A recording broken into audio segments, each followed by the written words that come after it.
সমগ্ৰ ৰাজ্যতে দেখা পোৱা গৈছে বিহুৰ বাবে উখল মাখল পৰিৱেশ। তিনিচুকীয়াৰ এক অন্যতম জনগোষ্ঠী মৰাণ জনগোষ্ঠীও ইতিমধ্যে পিছ পৰি ৰোৱা নাই।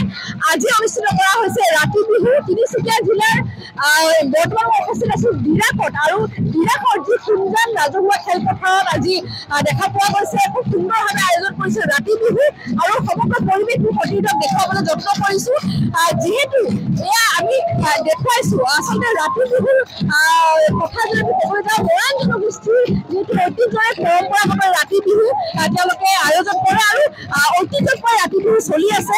প্ৰথমতে ডেকাসকলে যিহেতু গাভৰুসকলে ঘৰত আচলতে খুব সুন্দৰভাৱে তেওঁলোকে ঘৰত গৈ যিহেতু শৰাই এখন দি নাচনীসকলক ঘৰৰ পৰা নিমন্ত্ৰণ জনায়, আৰু নিমন্ত্ৰণ জনাই পোনে পোনে লৈ আহে এই ৰাতি বিহুস্থলীত। লৈ আহি তেওঁলোকে পুৰে নিশাই এনেদৰে ৰাতি বিহু প্ৰদৰ্শন কৰে। দেখা পোৱা গৈছে প্ৰায় হাজাৰ হাজাৰ লোক আহি ইতিমধ্যে সমবেত হৈছে সুনজান ৰাজহুৱা খেলপথাৰত। ডিৰাকত আমি বৰ্তমান উপস্থিত আছো, তিনিচুকীয়া জিলাৰ ডিৰাকৰ পৰিৱেশ আমি দেখুৱাইছো সুনজান ৰাজহুৱা খেলপথাৰৰ পৰিৱেশ।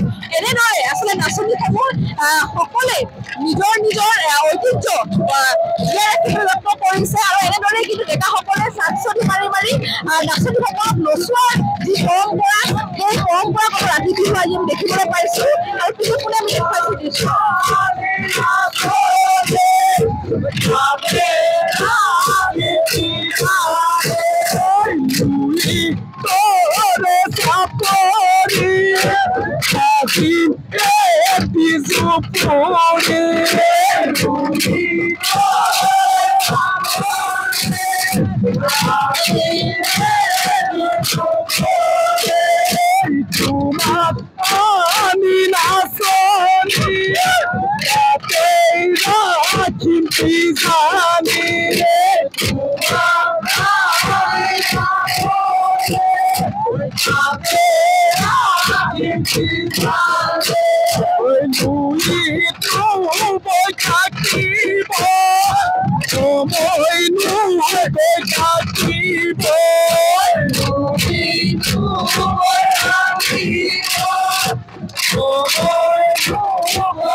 আমি দেখুৱাইছো। এনেদৰে নাচনীসকলক ইতিমধ্যে আজি ডেকা সকলে নাচনী মাৰি মাৰি তেওঁলোকক জোকৰ যি প্ৰথা আগৰ পৰাই চলি আছে, আৰু ঠিক এনেদৰে কিন্তু মৰাণ জনগোষ্ঠী যে অসমৰ অন্যান্য জনগোষ্ঠী মৰাণ জনগোষ্ঠী ৰাতি বিহু আয়োজন কৰে, আৰু ঠিক একেদৰে দেখা পোৱা গৈছে হাজাৰ হাজাৰ লোক ইতিমধ্যে সমবেত হৈছে। আপোনাৰ ওচৰলৈ আহিছো, কি ভাবে সুন্দৰ পৰিৱেশ? মই নিশ্চিতভাৱে অভিভূত হৈছোঁ যে এই বৃহৎ ডিৰাক অঞ্চলৰ প্ৰায় সহস্ৰাধিক নাচনীয়ে ইয়াতে অংশগ্ৰহণ কৰিছে, আৰু ডেকা সকলো ইয়াতে আহিছে। আৰু মই সকলোলৈকে এই ৰাতি বিহুৰ উপলক্ষে শুভেচ্ছা জনাইছোঁ। আৰু সঁচাকৈ এটা নান্দনিক পৰিৱেশ। যিসকলে এই বিহু চাবলৈ আহিছে, যি উপভোগ কৰিছে, তেওঁলোকে বুজি পায় যে মৰাণ বিহুৰ এই ৰাতি বিহুৰ মাদকতা কিমান। মই গতিকে সকলোকে মই ইয়াৰ পৰা ধন্যবাদ শুভেচ্ছা জনাইছোঁ। আমি দেখুৱাম পৰিৱেশ, যিহেতু এনেদৰে নাচনীসকলে নিজৰ পৰম্পৰা প্ৰতিটো দিশ আচলতে আমি দেখুৱাবলৈ যত্ন কৰি মৰাণ যি জনগোষ্ঠী, অসমৰ অন্যতম জনগোষ্ঠী মৰাণ জনগোষ্ঠী ইতিমধ্যে এনেদৰে কিন্তু ৰাতি বিহু পালন কৰে। নিজৰ যি পৰম্পৰা, সেই পৰম্পৰা তেওঁলোকে জীয়াই ৰাখিবলৈ যত্ন কৰে। ঐতিহ্যৰে পৰা যিহেতু তেওঁলোকে নিজৰ কলা কৃষ্টি এনেদৰে প্ৰদৰ্শন কৰি আহিছে, আৰু আজিও কিন্তু তেওঁলোকে নিজৰ কলা কৃষ্টি তেওঁলোকে এনেদৰে প্ৰদৰ্শন কৰি আচলতে ৰাইজৰ যি মন জয় কৰিবলৈ সক্ষম হৈছে। পৰম্পৰাগত যাতে যিসকল মৰাণ বিহু এনেদৰে ৰাতি বিহু পালন কৰা হয়, পৰম্পৰা ৰক্ষা কৰি আছিলে প্ৰতিজন নাচনি এনেদৰে ওলাইছে, ডেকা গাভৰু সকলোৱে ওলাই আছে।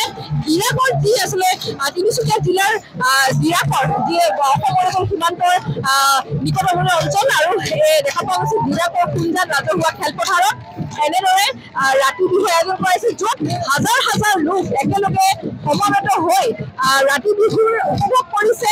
লগতে সকলোৱে যিটো জানে যে মৰাণ জনগোষ্ঠী অন্যান্য জনগোষ্ঠী অসমৰ, আৰু সেই জনগোষ্ঠীৰ যি আচলতে কিছু নিয়ম থাকে, তেওঁলোকে সেই নিয়মসমূহ আচলতে প্ৰথমতে তেওঁলোকে পালন কৰে, আৰু পালন কৰাৰ পিছত তেওঁলোকে এনেদৰে আচলতে যিসমূহ আচলতে গাভৰু আছে, গাভৰুসকলে ডেকাসকলে নিজৰ গাভৰুসকলক ঘৰত গৈ শৰাই দি তেওঁলোকে নিমন্ত্ৰণ দি ৰাতি বিহুৰ বাবে একেলগে লৈ আহে, আৰু সুন্দৰভাৱে তেওঁলোকে কিন্তু দেখা পোৱা গৈছে ৰাইজৰ মাজত আনন্দ উৎসাহ। এই উৎসাহত সকলোৱে খুব সুন্দৰভাৱে আচলতে এই যি মাদকতা আছে, এই যি ৰাতি বিহুৰ মাদকতা, সেয়া কিন্তু ইয়াত আহিলে গম পোৱা যায়। সকলোৱে কি হৈছে এনেদৰে ৰাতি বিহু কৰিছে, য'ত হাজাৰ হাজাৰ ৰাইজ একেলগে একত্ৰিত হৈ ৰাতি বিহু চাবলৈ ওলাই আহিছে। এক সুন্দৰ মুহূৰ্ত, এই মুহূৰ্তত তিনিচুকীয়াৰ দেখুৱাইছো ডিৰাকৰ কুঞ্জাত ৰাজহুৱা খেলপথাৰত আয়োজন কৰা হৈছে ৰাতি বিহু, আৰু এই ৰাতি বিহু দেখুৱালো মৰাণ জনগোষ্ঠীৰ যিসকল লোক সকলোৱে কিন্তু পূৰ্বৰ পৰা তেওঁলোকে পালন কৰি আহিছে ৰাতি বিহু, আৰু ৰাতি বিহু পালন কৰি তেওঁলোকে খুব সুন্দৰভাৱে বিহু ইয়াত আহি দেখিবলৈ পোৱা যায়। আৰু এই মুহূৰ্তত দেখুৱাইছো তিনিচুকীয়া জিলাসকলৰ দৰ্শকক অসমৰ বিভিন্ন প্ৰান্তত জনগোষ্ঠীসমূহৰ লোকসকল নিজৰ নিজৰ যি সংস্কৃতি, যি তেওঁলোকে জীয়াই ৰাখিবলৈ যত্ন কৰিছে। আৰু এই মুহূৰ্ততো খুব সুন্দৰভাৱে যিহেতু ৰাতি বিহু আয়োজন কৰা হৈছিল তিনিচুকীয়া জিলাৰ ডিৰাকৰ পৰিৱেশ দেখুৱাবলৈ যত্ন কৰিলো। হাজাৰ হাজাৰ ৰাইজ একত্ৰিত হৈ প্ৰতিটো ভিৰ চোৱা চিতা কৰা হৈছে। যিসকল কমিটি আছে, কমিটিয়ে সুন্দৰভাৱে তেওঁলোকে যিসমূহ চোৱা চিতা কৰি প্ৰতিটো যাতে কাৰো কোনো অসুবিধা সন্মুখীন নহয় সেয়া কিন্তু তেওঁলোকে দৃষ্টিগোচৰ ৰাখিছে। লগতে ৰাতি বিহুৰ যে সমগ্ৰ দৃশ্য, সেই দৃশ্য আমি বৰ্তমান নিউজ এইটত দেখুৱাবলৈ যত্ন কৰোঁ। এয়া হৈছে কাকপথাৰৰ ডিৰাকৰ পৰা আমি দেখুৱালো নিউজ এইটৰ দৰ্শকক যে উজনি অসমত কেনেকৈ বিশেষকৈ ৰাতি বিহু পালন কৰা হয়, তাৰ দৃশ্য দেখুৱাবলৈ যত্ন কৰিছোঁ।